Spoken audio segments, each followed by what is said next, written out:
Hello সবাইকে, back to my channel new blog. নতুন একটি ব্লগ জানাই সবাইকে অনেক অনেক আসার জন্য ধন্যবাদ।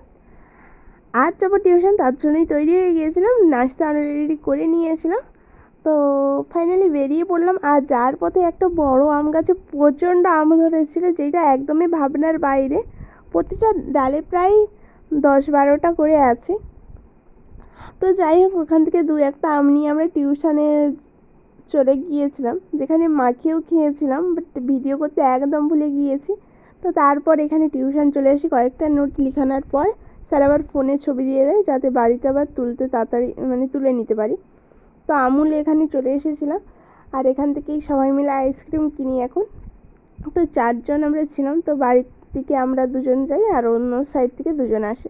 তো খেতে খেতে বাড়ির দিকে চলে যাই। আর বাড়িতে এসে কিছুক্ষণ বসার পর দেখি আলু মটরের তরকারি, যেটা আমার তো বিশাল লাগে।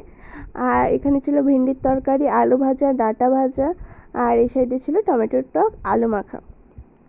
খাওয়া দাওয়ার পর তো ঘুমিয়েই পড়ি। আর বিকেল হলেই মা আজকে দেখি আলুর চিপস ভেজেছিল। তো আলু চিপস খেতে কার কার ভালো লাগে অবশ্যই কমেন্ট করে জানিয়ে। আমাদের ঘরে সবার মোটামুটি ভালোই লাগে, আর সবাই গল্প করে বেশ খাচ্ছিলাম ভালোভাবেই।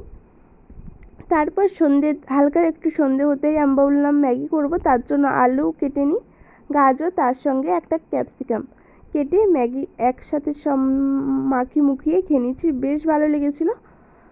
তো তোমাদের ভিডিওটি কেমন লাগলো অবশ্যই জানিয়ে। ভালো লাগলে লাইক কমেন্ট করো, আর ইউটিউবে যে একটু সবাই সাবস্ক্রাইব করে দাও। সবাই ভালো থাকবেন, সুস্থ থাকবেন। রাধে রাধে।